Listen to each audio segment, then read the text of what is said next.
ENGA. Yo, what's going on?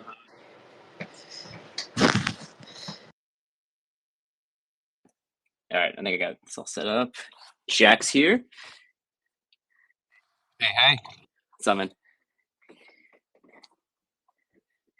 Not a whole lot, just THORSpace this time. Excited to talk Hey, about yes, THORChain sir. things. We're back. No, thanks for offering yourself to be able to do these spaces. It's no, we like doing them, but scheduling gets tough. But as long as there's like someone that wants to hop on with me, then I'm down to do them more often. At least as long as we have stuff like new stuff to talk about, which there always is. But sort of just rambling. Yeah, I totally know how that goes. And, I used to do a lot more content, and it's always, you always like need somebody else to talk to and bring a little bit of a conversation. And yeah, so excited. The last one of these we did was a blast. So yeah. Yeah, no, we always have a good time. People like Chad, they like to talk a lot. I'm not one of those guys that could just do like a solo podcast for like an hour, like JP or one of those dudes. I'm much better talking to somebody else at least. It always ends up working a lot better I think a better listening experience. I know I wouldn't want to listen to myself talk for like an hour or for however long we do these things for. Well, so what are the big topics today? Do we want to talk about O50, IBC, upcoming upgrades, Yeah, we can talk about just like other kind of THORChain related everything stuff? that's going on. So like it looks so basically quick status update for the next version. We're gonna get the next version cut pretty soon, and there's a couple things coming in that. Probably the biggest thing being the incentive pendulum changes. So like some history on this. Probably maybe a year or maybe a year and a half ago even. Um, the incentive pendulum was changed to use the effective bond rather than the total bond of the system. And basically, what that means is that the incentive pendulum just ignores the top 1/3 of nodes. It ignores their bond, so it only counts the amount of nodes that are like the lowest bonded 2/3 of the nodes, and because that's the number of nodes that you need in order to effectively capture the network and seal the money, all the Bitcoin in the native liquidity vaults. So we were using effective security for a while, but then like going back and looking at how security works on THORChain, it's been unanimously decided that we're moving back to the old method of just counting all the bond rather than just the effective bond. And basically, like TLDR, what this means is that the bond of the network increases, which means liquidity providers will get more yield and nodes get less yield. So like according to my math right now, that should mean that LPs get around 70% of all the rewards going to the system and nodes get around 20%. So I think right now it's much closer to 50-50 where nodes are, making quite a lot, even though the network is over bonded. So that's why we're moving back to the older system. Is part of the campaign to make LP better on THORChain. So that's coming in the next version, which should be probably released like next week, I think. That's a great change. Incentivizing more liquidity on THORChain. That's where the growth is going to come from in trading volumes. So yeah, I'm stoked about that. Yeah, exactly. It just means more yield going to LPs, which I think is where it needs to go. The network's over bonded. Like we don't need more security right now. We need more liquidity. So I think it's the right move to move into this, and it also gives us more controls, gives the nodes more controls over being able to change the parameters. So if we don't like the way the rewards are distributed in the future, there's more granular controls to change those things rather than having to do like a big update like we're doing right now. It's just like another voting constant that we can do. Let's see what else has happened. So we changed the min fee on the network from 15 basis points for a swap down to 8. So that was like after a long period of nodes voting, and So basically what that means is for a double swap, instead of 30 basis points for a trade, so that's 0.3% of whatever your total trade amount is, it's now down to 16 basis point total for a swap. So you're going Bitcoin ETH, the network takes a minimum of 16 basis points. And because of streaming swaps, it's pretty much always 16. So that's something that we've done to make THORChain more competitive. And I think that, I mean, it's already in effect right now. So you're already seeing better rates. But, I think it's important to just like keep on top of like, where we're at in the market and how competitive we are to like centralized solutions and decentralized ones as well. And just make sure that we're on top, because we have really deep liquidity. Obviously, we're the most liquid cross-chain liquidity protocol out there. But making sure that we're on top of price execution too is really important going to the next stages, and also helps with integrators too, because really what they care about a lot is just price execution for their users, as they should. Yeah, I mean, these are the things that decentralized exchanges need to compete on, and you know, instead of focusing on the next Bitcoin L2 mechanic, THORChain is focused on lowering uh, bid-ask spreads. Much better price execution, and like this is what differentiates THORChain in a lot of ways as a product and as a community. They're focused on the metrics that matter to drive product adoption. Yeah, exactly. And I think this is a reasonable point where we can just like stay here for a while and just look at the data, see where it goes, like see how good our, because it affects a couple of things. It affects not only how much like regular swappers bring in revenue to the network when they're just making trades, but it also affects the pricing on THORChain, because ARBs also are subject to a min fee.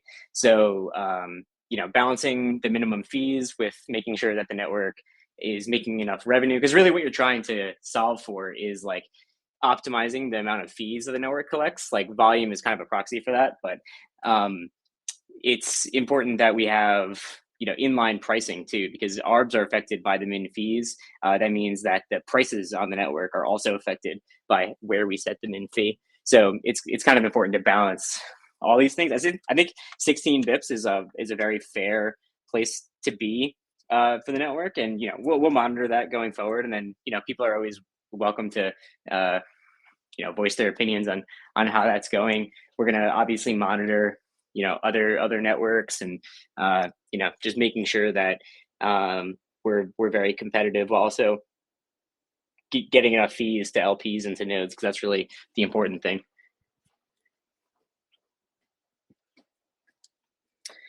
See what else we got. There was another vote passed yesterday for the maximum amount of bond providers that nodes can onboard.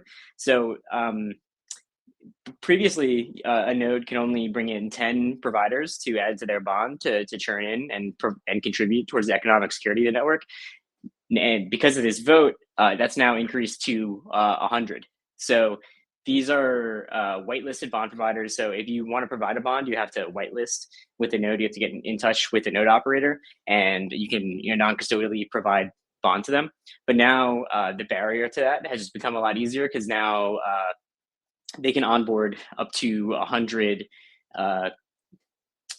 users to provide towards their bond and contribute towards churning in. And obviously, if you're in one of those bond provider roles, then you're gaining like a rune on rune yield, just providing security to the network. So I'm not sure if we've seen nodes go beyond 10 just yet, because this happened like 2 days ago.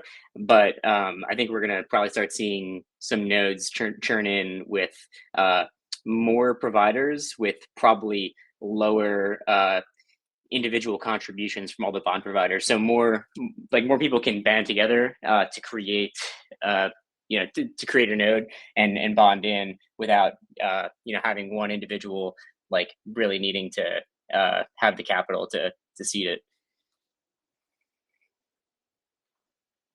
That adds a lot more flexibility for validators wanting to spin up in terms of strategies, because you can go after a much broader group of delegators. Nice. What's up, Pluto? Welcome. Shout out. Shout out to Pluto. Yo, Yeah, what's up, man? nothing much. How you guys? Good, man. We had a very productive engineering sync today. I don't want to cut you off, though, Tyler. You're doing a good job. Oh yeah, we did. Cool. Yeah, I mean, those are like the big things that have just rolled out, and then the incentive pendulum stuff is coming in the next version. So yeah, what else is in the pipe? What's coming in the next version, and then we can talk about like the V50 stuff. Obviously, like the stuff that's a little more further down the pipe. Yeah, so there's a bunch of stuff that's just been sitting in develop. I think notably quoting the Savers deposit quotes are getting fixed. Someone was asking about that the other day. We're also making a change to the streaming quantity, which should actually help with pricing. There's a issue where smaller swaps right now aren't getting the optimal streaming quantity, so that should help. Um, the Coinbase values since the halvening weren't updated actually. So Coinbase is a term used in Bitcoin. I know it's very confusing. It has nothing to do with Coinbase, the exchange, but basically we dropped those by about half, which should impact the overall outbound confirmation times for UTXO chains. So that should help in streaming execution being, sorry, not the streaming execution, but the outbound delay for UTXO chains being faster. Why would that make it faster? Wouldn't that be slower because there's less of a Coinbase for each Yeah, swap? I need to double check that. I was under the impression it would be faster, but Yeah, but also the Coinbase went from like 6.5 to three and a quarter, right? So, but we did implement that the maximum confirmation counts, so that should like put a ceiling on things. But I would think that it wouldn't make it faster. But yeah, yeah, let me double check that. Um, let's see. So that's all stuff that's already landed, and then things that are still in the pipe that need to be landed before we release 137 are multiple affiliates, which is something the SwapKit team has been asking for. So the ability to specify multiple affiliates on a transaction. Eridanis wrote that one up, so thank you to them. Um, Oleg, I believe from the Thor Swap team, pointed out that like a few $100s in churn dust was being left behind. There's even one case where like $1,000 got left behind in the EVM vaults during a churn. So there's a fix out for that. And then What expanding was the the set of. what was the issue there? Out of curiosity, was it like outdated RPC calls or something? Let me see. Pull it up. That's a random super in the weeds question. Sorry. Yeah, it is basically using the it's using the receipts effective gas price rather than the transactions gas price. That makes sense. Yeah, So we were accumulating a deficit over time for each yeah, transaction. Cool. Interesting. that we didn't need to be exactly. Yeah. Um, and then let's see. We're looking to expand the set of operational mimirs so that the nodes have more control. That's part of an ongoing effort to deprecate the admin mimir. So just basically trying to figure out like what parties can do which things on the network and how much of a quorum it takes to do those things. So obviously things like if you were to, or if somebody in the community were to spot some kind of attack transaction or something, you want a very small number of nodes to be able to action that. So right now the operational emirs are set so that a minimum of 3 nodes can make a change to the network, but that's only for things like halting trading or pausing signing or something like that, where you want to have fast response time. And then after that, 4 nodes would be able to re-enable it, 5 nodes would be able to disable it again. So it's kind of like a simple majority after those first 3. And we're talking about adding a new class of mimirs, basically things that we want to give node operators the ability to experiment a little bit more rapidly with. Specifically, like the L1 min bips that governance vote passed. But it's something that requiring a full 2/3 majority of nodes might not be the best. That might just not be the best number. So we should only really reserve things like the full 2/3 majority of nodes for economic things that like change the emission curve or setting the maximum, rune supply, or like things that shouldn't change very often. We'll want full 2/3 consensus on that. But we're thinking about giving like 1/3 of the network the ability to do things like experiment with the L1 min slip bips, and then of course any nodes who oppose that could vote against it. But we just saw a little bit less participation in that governance vote, and we would like the ability to experiment more rapidly with that. So responding to the competitive forces in the industry, we want to be able to respond more quickly to them. So having a class of mimirs that require slightly less than quorum, while still also allowing the 2/3 majority to always vote something in their favor. I think it's something that we've been exploring, but nothing planned there or solid yet. And then let's see. So yeah, that's what we're going to cut for 137. That pushes out the Cosmos SDK v050 and the COSM WASM support and the bridge asset support that are needed to launch Regira and deploy all the apps onto Regira. That's being pushed out to 138. I know the Strangelove team has been working tirelessly to get that stuff, but it still looks like it needs another couple weeks. So we're deciding to do an interim release in the meantime. But that's still the number one goal, is to get the COSM WASM smart contracting platform, or at least the first iteration of it, up and running as quickly as possible. So the Don't we have Regira, a version that's like compiling right now that Hans is working on? do we, or are you saying we do? I thought we did. I thought that was. I thought we talked about that on a call this morning, but it is very close. Yeah, Should be code complete. Andrew said yeah, end of this week, early next week. And yeah, we'll just. Yeah, that's exciting. I'm really stoked to push that over the finish line. totally. And then following that, so in 138, I'll definitely have those things, the Cosmos V50 and COSM WASM. And then we're also going to, oh, sorry, one thing I forgot that's going out in this version is that nodes are going to essentially perform a key sign ceremony with the new pub key for the new vault before the churn is considered started. And what that's basically going to do is allow us to verify that we can send, or if we can sign transactions from that vault before we adopt the vault. That is the prerequisite for what's going into 138, which is the EDDSA support.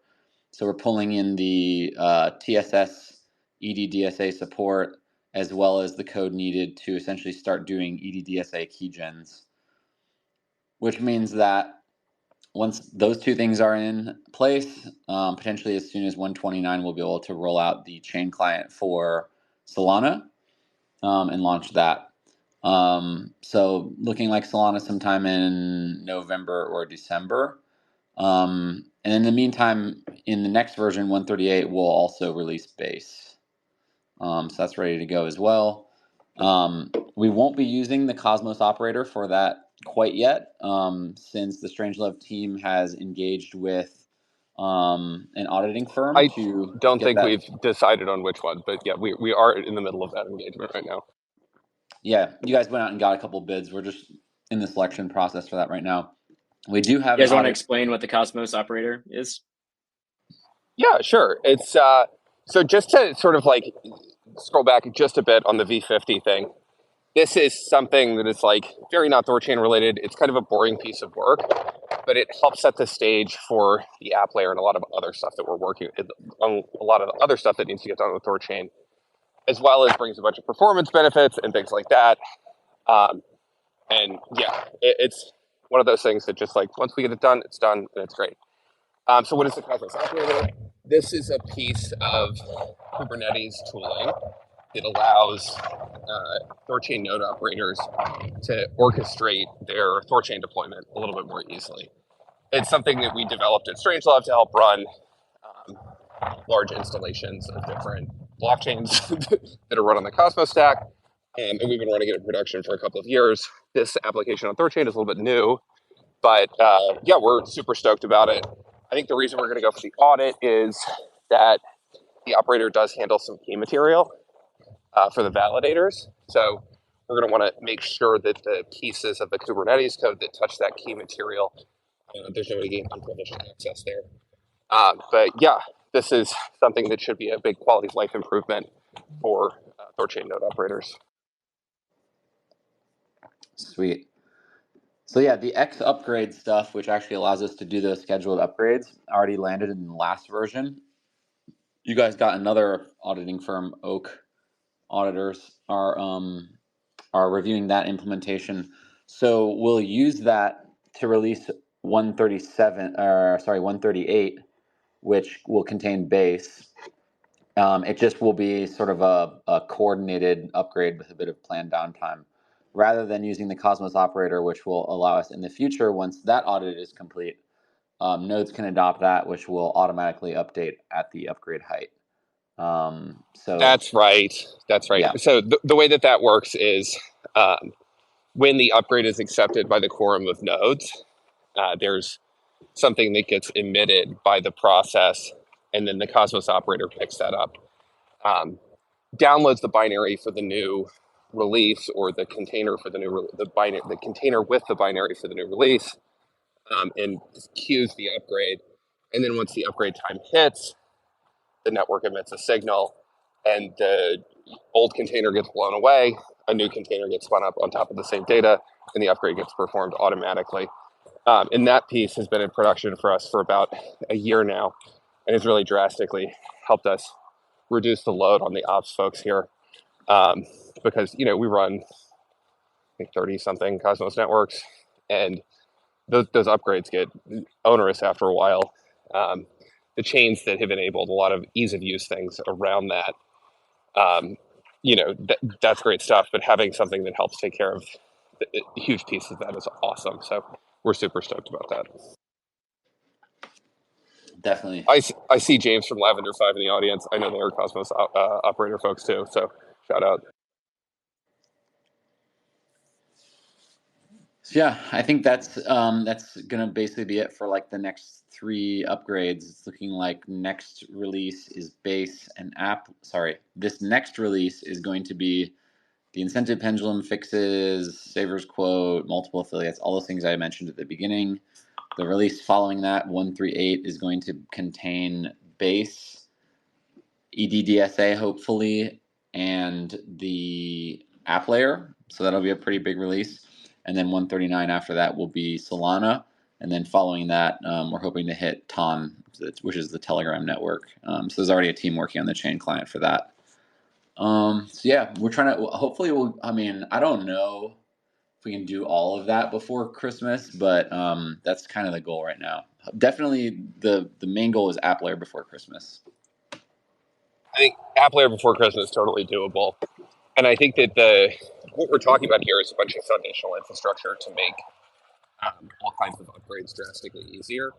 And I think this is going to really allow us to increase cadence. And when we're talking about stuff next year, like upgrading the cryptography and the vaults to different standards, potentially adding signature aggregation there, moving some of those sort of like external network oracle operations that the vaults require down into consensus with things like vote extensions that the O50 upgrade brings in, that would help reduce latency between THORChain and the connected chains, as well as help make it do things like lower state growth, and help just generally smooth out operations on the chain. These fundamental building blocks that we're adding right now adds the ability to move much faster on that stuff in the future. So yeah. Sweet. So yeah, that's pretty much it for now. And you already covered FamiliarCow, the kind of governance votes that passed and the min blips stuff. So I think that's about it for now, from me at least. Yeah, there's also some integrations going live. Li-Fi is shipping out Jumper Exchange like real soon. So basically, we've been live in Li-Fi for a couple months now. We've been live in Li-Fi for a while with EVM only swaps, and more recently they finally added Bitcoin support, and now they're like basically their proof of concept exchange Jumper, which is really popular for EVM swaps. They're adding Bitcoin. I believe they said it's this week, so it's nearing the end of the week. So we'll see whether it comes out today or tomorrow, or maybe it gets pushed back. But it should be like very soon that they push out Jumper Exchange, which would be just a nice first integration through Li-Fi, and Li-Fi, Li-Fi, however you want to pronounce it. They have a lot of distribution through a lot of different wallets and things like that. So once they get it out on Jumper, then we'll move more towards using Li-Fi as a distribution piece for THORChain, getting our swaps into different wallets and exchanges and things using their API. But they would definitely want to test it out on their own exchange first, just as like the proof of concept to do that before shipping it out to integrators.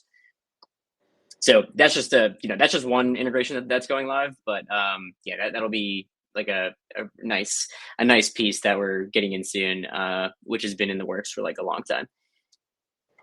And of course, there's a lot more integrations and stuff coming down the pipe too. But that's just one that's public already. For sure. I'm excited about Base though. Base is going to be a real nice chain to have on THORChain, I think. And our first Ethereum layer 2, which we haven't really gone into that space too much. We've been like mostly step back, unopinionated about the L2s, but I think it's clear that the way to go is position THORChain as close to the main liquidity venues as possible. And I think it's pretty clear that Base is going to be one of those, being developed and like really incubated by Coinbase, which is obviously like the one of the biggest centralized exchanges in the world, doing just a ton of volume, and they're going to be pushing a lot of their volume on chain. So I think it's the total right move for us to just put on Base as soon as we can and get into the ETH2 space, because that's really where a lot of Ethereum stuff is going. So we have ETH mainnet, we have for a long time now, but then getting Base on is going to be really big, I think, and I think it'll do some numbers in volume. Yeah, I totally agree. We're in a bunch of US based folks here, and they're definitely the largest company in terms of volume in the US. So that market, great one for THORChain, and stoked to see how that does. Also Solana too. Those two integrations pretty big. Pretty stoked about that. Totally. Man, we're just so busy though. It has not been slow. Yeah, it's been a lot of pivoting from like one thing to the other. Like there was some spikes on Solana, then it's like, oh well, then app layer is coming up, and it really make a lot of sense to get app layer shipped before doing Solana, because then like all these teams can kind of work concurrently, and like if all the app layer infrastructure is shipped, then it's like, all right, yeah, then we can just Nine Realms can work on chain clients and getting all these other things done. But before we do that, it makes sense to you need all the groundwork laid out, so then we can work concurrently. So right now it's just like a lot of getting things set up for the next phase of us shipping chain clients, Strangelove shipping all these Cosmos updates, and then Ruji and all the app layer people coming on and building stuff on top of everything that the base layer is doing. So there's like a lot of groundwork being laid out right now for the next phase, which is really just app layer. Definitely. And I'm very excited for the app layer. Like app layer is going to be huge. I mean, I was tweeting about this earlier. Like I really do think it's more the app layer for Bitcoin than it is the app layer for THORChain, because it's going to have all these products. Like it's going to have actually scalable lending product that you can if we still had lending open today, there'd be billions in THORChain lending in loans that have been taken out. So I think like once we get these these primitives all live on app layer, like we're going to see a ton of demand just from all the different products, perps, lending, both gigantic markets that we're not tapping into at all today. I mean, that marketing message, if that's the high level marketing message, THORChain, the app layer for Bitcoin, it's the only thing that can credibly do it. This is the whole like THORChain is the Bitcoin L2 narrative. Like, I continue to love this as a marketing message. I think it's a winner out there in the market.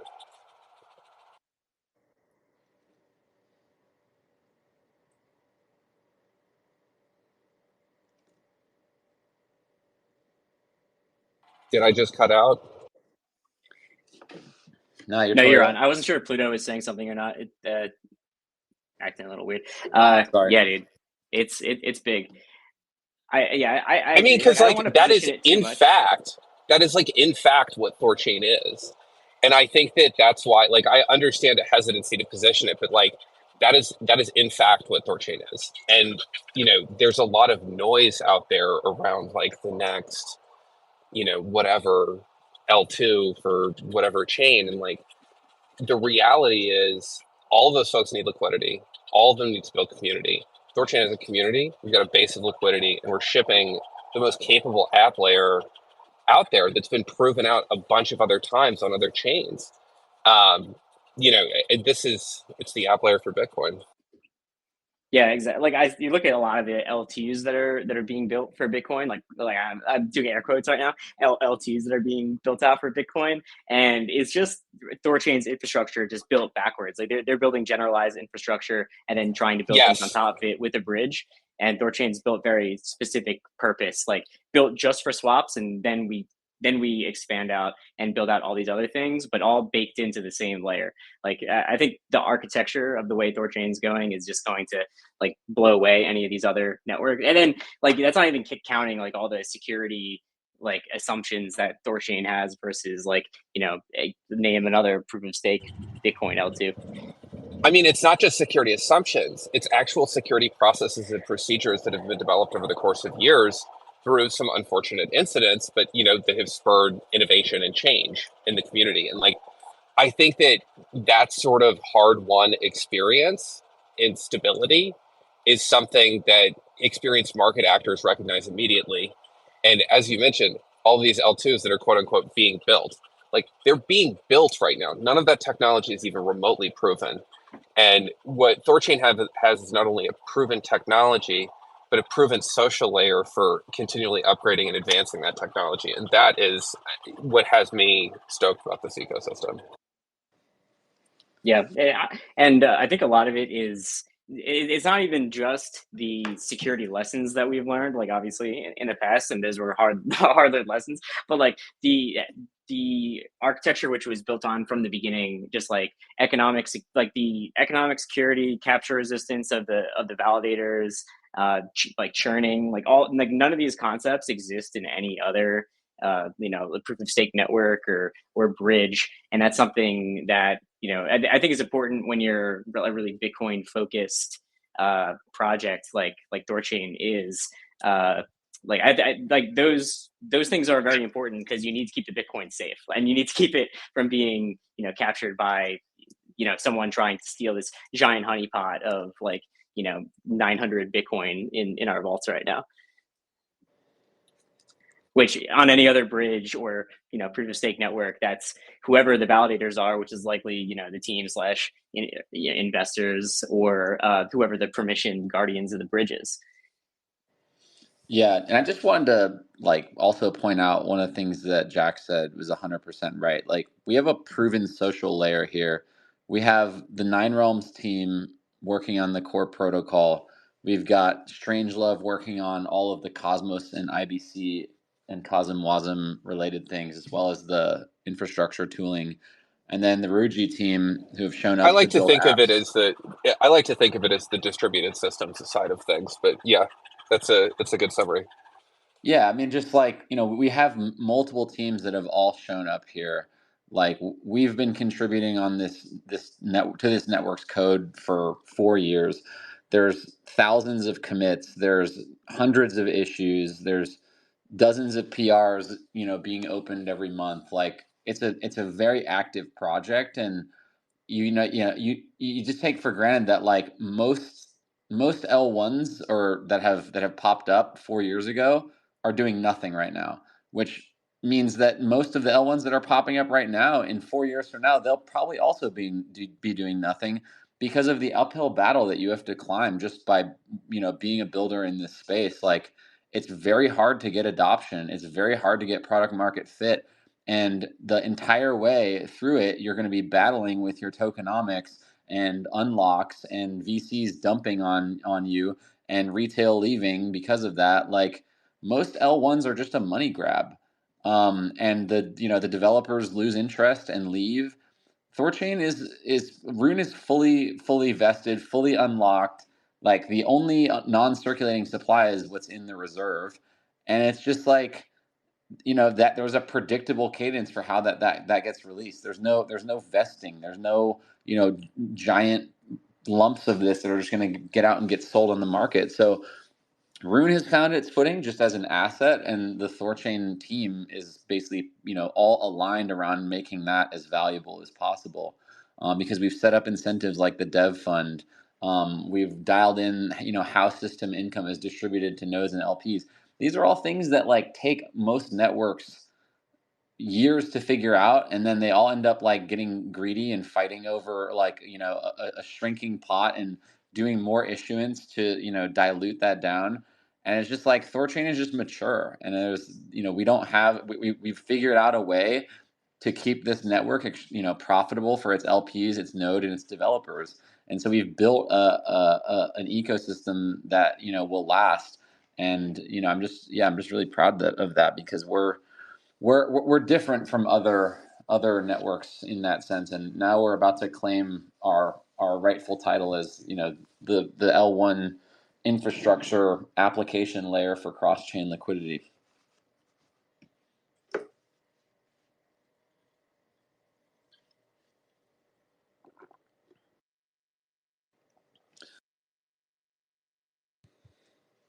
Did you guys lose me there? Did I? No. We're here. We're here. I'm just taking it in. Just dropped the mic a bit just too drop loud. the mic. No, we're down with it. Yeah, for sure. Yeah, if anyone wants to come up and say anything too, or just like these are always open, so I don't see any requests. But if people do want to come up, we're always open to answering questions and talking about random stuff.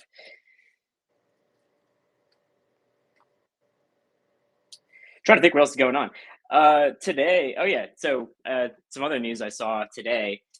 Kraken just announced their KBTC. So just like it's something we talked about like a couple spaces ago, just about CBBTC and like how THORChain's like the best positioned network to be like the settlement layer between native and all these different wrapped flavors, and you just see it keep playing out. Like now Kraken releasing their own BTC wrapping service with KBTC.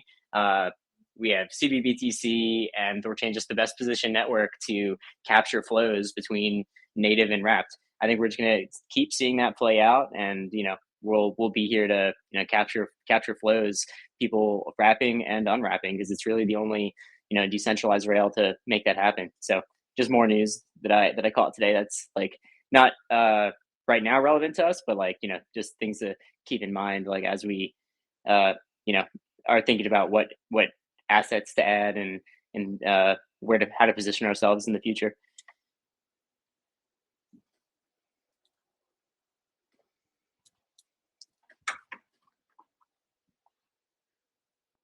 We got Finn Blue. What's up? Hey, so I was just wondering, I think it was Pluto that maybe 6 months or 12 months ago mentioned that he thought with some of the upcoming integrations, we might see 10x, even 50x swap volume coming through THORChain. Just wondering if you still believe that, Pluto, based on, are some of those integrations that you were thinking about the ones that are already done, or are those some of the integrations that are still in the pipeline? I don't know what you're talking about. No, those are not including the integrations that have already landed. Yeah. Sweet. Yeah, I So, mean, it's so let hard me. to make any kind of estimates, obviously, but no, the ones that I was thinking of in my mind, which FamiliarCow knows because he can read my mind, but unfortunately, you all will just have to wait. But I'm looking at it in front of me right now, and yeah, I'm pretty sure still this is gonna be absolutely huge. So why don't you guys Yeah, just stay tuned and see what's coming we'll next find week? out. Yeah, we'll find out on Monday. We'll be pretty happy. All right, let me see. Let me see how quickly I can sell a kidney here. Then, and then Oh man, the don't other do the other. that. No, I'm just kidding. The other question was, I think a while ago it had been mentioned that it was going to take 2 hard forks to get some of the upcoming functionality that you discussed earlier. Is that second hard fork no longer needed? Yeah, and it no longer needs to be a hard fork in the sense that we have done hard forks over these last few years. We're just adopting more of the Cosmos standard for upgrades, which is the X upgrade stuff that Jack and I were talking about before. So it will no longer be a hard fork in the sense that we all know them. It will just be a regular upgrade. Although it will be yes, it will be a coordinated Under upgrade. the hood, it's a hard fork, but Yes, under the hood it there's is. so much tooling that it makes the hard forking much easier. And in the same way, we used to just get an agreement of 2/3 of the validators. This is exactly the same, and it allows them to agree to a hard fork very easily. Like that's the big thing.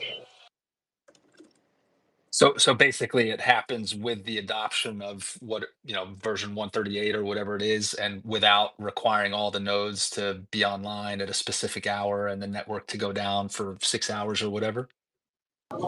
Yeah, exactly, and it allows them to pre-schedule the upgrade, and there's some automation around that, so that if there is any downtime, it's extremely minimal. Um, but yeah, the whole goal is minimizing downtime, maximizing iteration speed for dev teams. Very cool. Thank you, guys. Cool. So that means we don't need to like pause trading or anything like that anymore. It just asynchronously happens, and then all of a sudden everyone's on the same version, and the network's hard forked.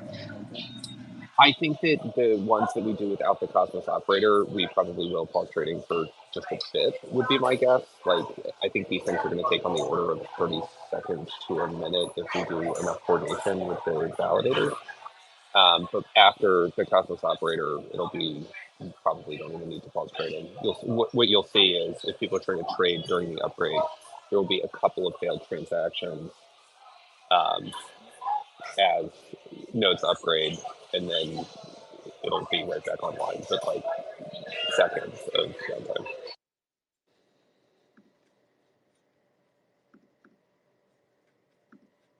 Awesome.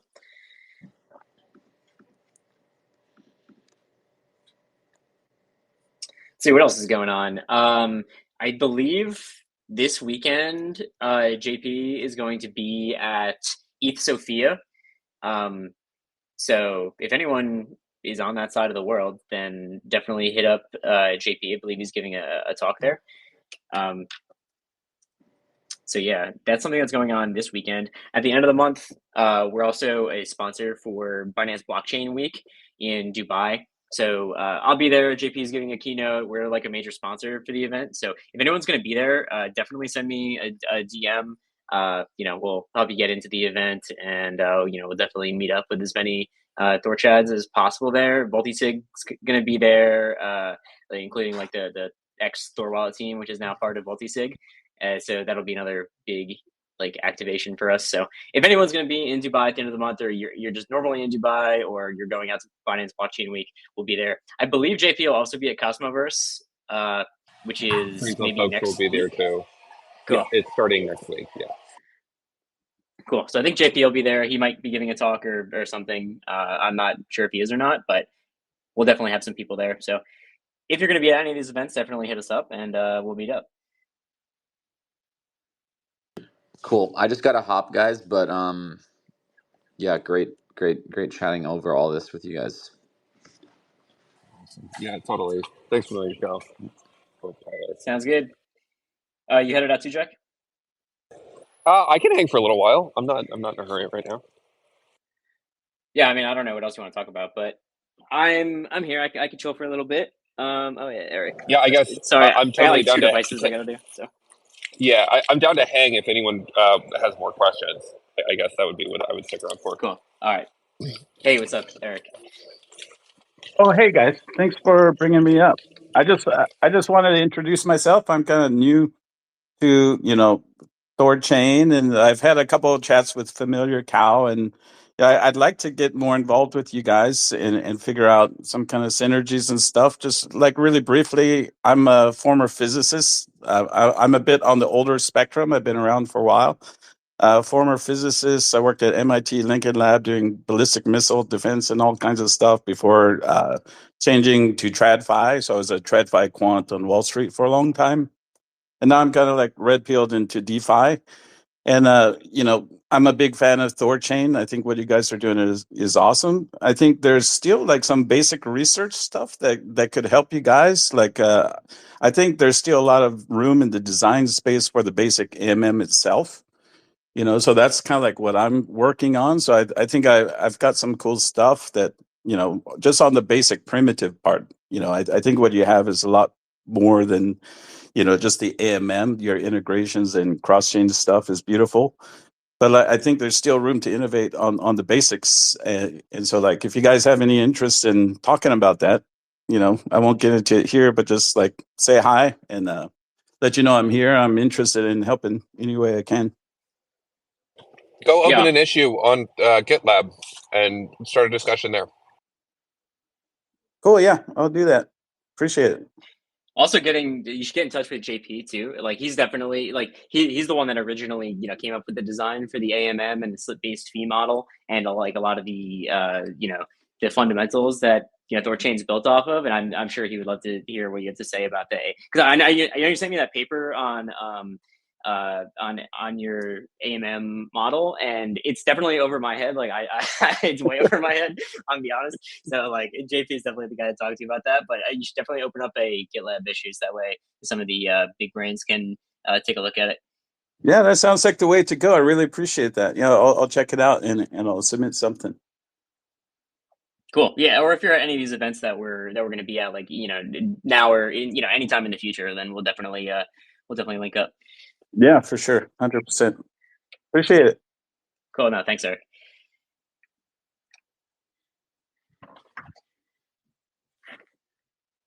Got someone else requested to come up. Sorry, I got like two phone. I'm like hosting on 2 accounts, so I gotta like juggle this. Always fun. What's up? What's up, man? Rune. Yeah. Hello. Yes. Hey. Happy to be here today. I have some quick questions that I want to ask. I would like to ask about the roadmap for THORChain. I was thinking that I want to know that do we still have Sonana, limit orders, and Momole still on the map for Q4? Is that still possible in Q4, or it's going to be turned on to 2025 Q1? Yeah. So I believe right now, Memoless is deprioritized because we didn't really feel like it was going to make the impact that we thought with the design that was proposed. So that was kind of tabled. Maybe that's something I think I would like to revisit that in 2025 with a better design. Like I have ideas, but like the one that Chad put out last year, we just couldn't get a consensus that it was the way to move forward. And regarding limit orders and stuff, basically all of that work is going to be on the app layer. So first we're going to ship out the app layer, and that's why we're focusing so hard on the app layer, is because like a lot of these features which we've talked about before, like limit orders, like order book types of things, is all going to be on the app layer. So we need to ship out the app layer first, which we're hoping to do before Christmas, and then early next year get out things like limit orders, which are all going to be built using Cosmosm contracts and the app layer. So that's something that is probably not going to happen this year, just because we have to get all the infrastructure down first, and then Nine Realms team is going to be focusing on shipping Base and Solana like Pluto said earlier, you can go back and listen to the recording if you didn't get that part, but that's what we're focusing on. And then early next year, once the app layer is delivered, then we're going to get contracts that will be doing things like perps, like the order book / limit orders that you mentioned, lending protocols, like those types of stuff. Okay. I think that answers many of my questions now. Thank you. Cool. Also, we put out a really good article. If you click on THORChain's profile, it's the pinned tweet. There's an article there on Medium that basically says everything that happened in Q3, gives a recap of like everything that's happened on the network and what the roadmap is. And like obviously these things keep changing. That's why like it's hard to go back and look at anything and like kind of track it until today because things change so rapidly in this space. But like just in general, if you're not subscribed and looking at those quarterly articles, that's where all the major updates go out and where we kind of publish what we're thinking at the end of every single quarter. So if not just for you, but if anyone's not subscribed to, on Medium, you should subscribe on Medium because that's where we post like all the most important updates. So it's hard to, I know it's impossible. I do this stuff all day and it's hard for me to follow everything on my Twitter and Discord and stuff. So we try to condense it down onto Medium for like the really important stuff, like the roadmap and just the big updates. All right. Thank you very much. Check it out. Cool. Thanks. Oh wait, I got someone else requesting.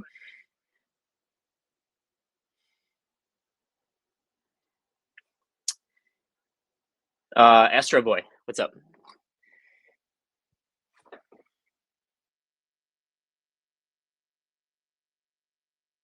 Hey guys. Hey, how's it going?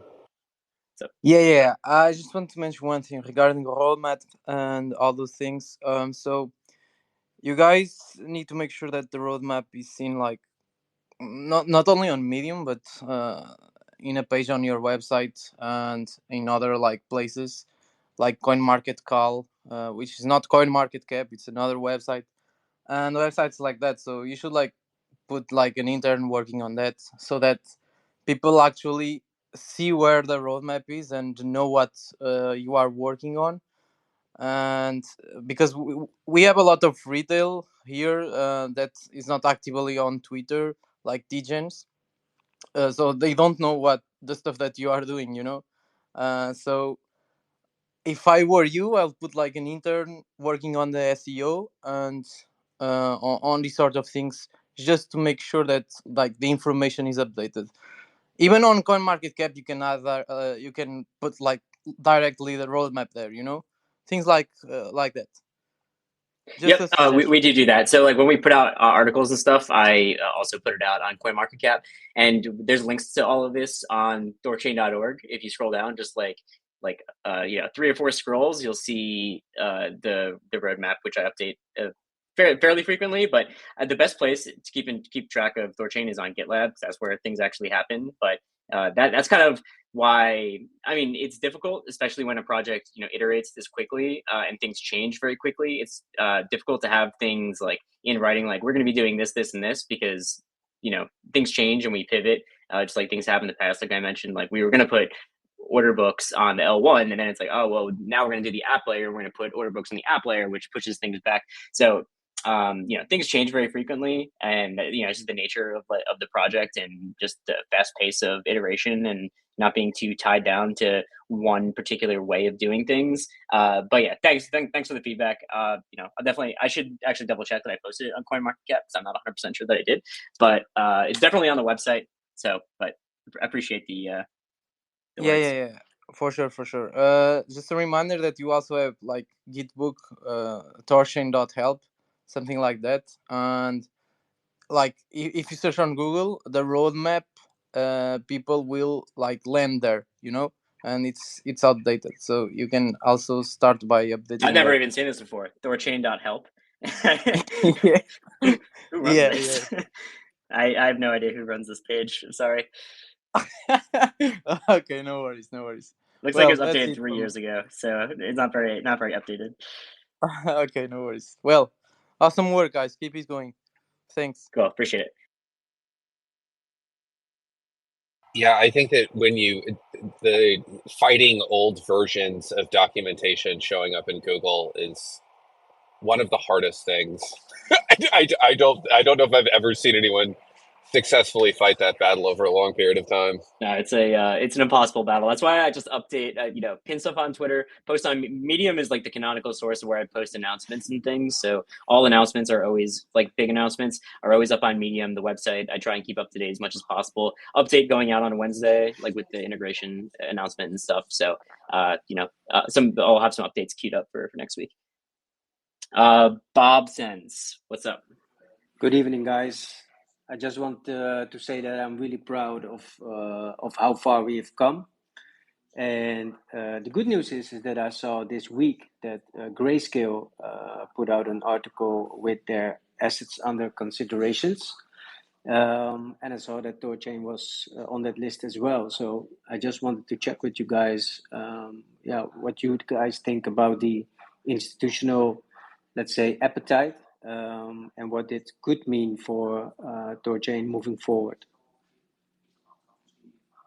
I mean, my feeling on this is a lot of institutions are sort of laying the groundwork for when they have a little bit more certainty post-election. A lot of institutional allocators are kind of waiting until that catalyst or potentially early Q1 next year before they start allocating to crypto more broadly. I've heard that from a number of folks in the private asset flows. When you look at venture capital investment in the space and all of those things sort of also tell this same story. So I think on the backdrop of that, you have to sort of weigh that Grayscale news. I think what it shows is THORChain is one of those assets that have stood out to a large number of analysts throughout the broader space that is sort of poised for a bit of a breakout in this next market cycle. That's not financial advice. I'm not a financial advisor. This is just my understanding of what I'm seeing out there in the market. So viewed through that lens, I think the Grayscale news is great news. The fact that there are institutions interested is fantastic. But I think that those institutional flows will come in the event of a Trump win, likely. And we'll see probably another few months of stagnation in the event of a Democratic victory. So yeah, I think you have to look at that against the backdrop of the larger macro picture. Thank you. I agree. My take is that I think that THORChain as the native asset settlement backbone, if I was thinking about how to position myself in a space to capture cash flows as a network, THORChain's in the perfect spot for that. THORChain is the settlement backbone for Bitcoin, and we're obviously expanding a lot in that regard. We have actual cash flows from users making swaps, and if I was a fund or something like that, it seems like a no-brainer to spin up a Thor node and start mining Rune, but buying Rune to run a Thor node, and then earning a lot of it from running a Thor node, because running nodes and providing liquidity are the way to earn Rune besides buying it.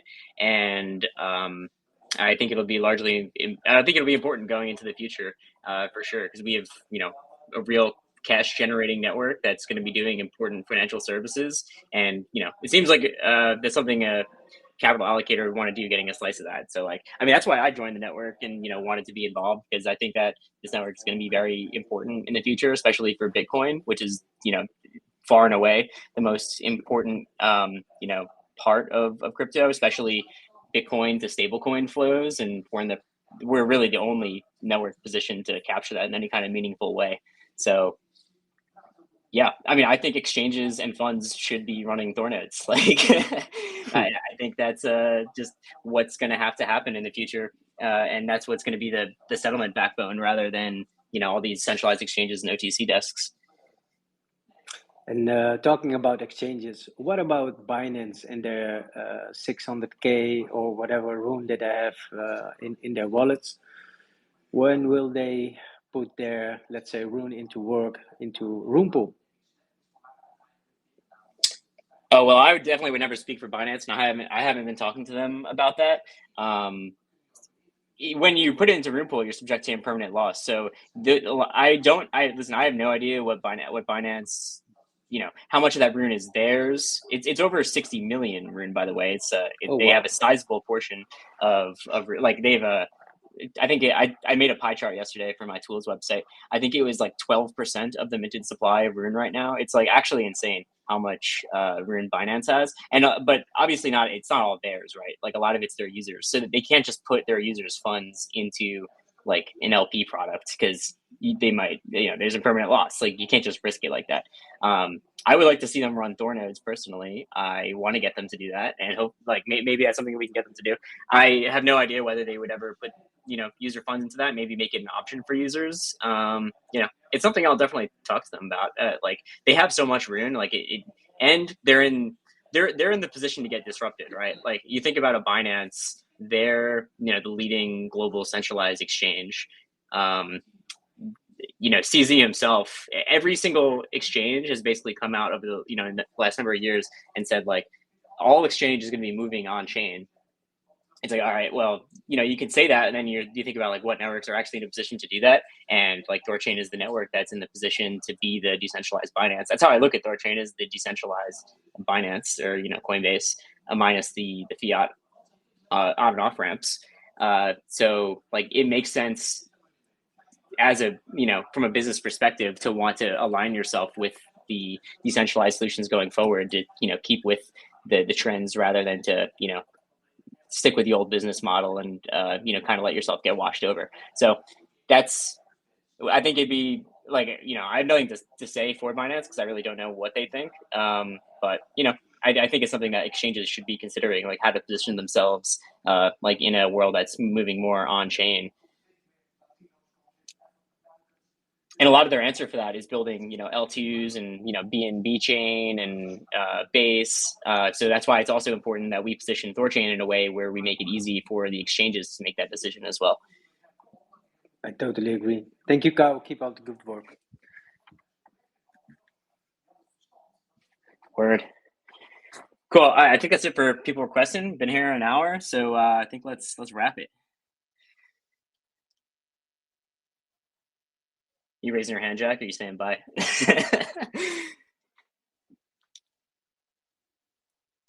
Bye. Later, guys. Good to see you. Peace. All right, see y'all.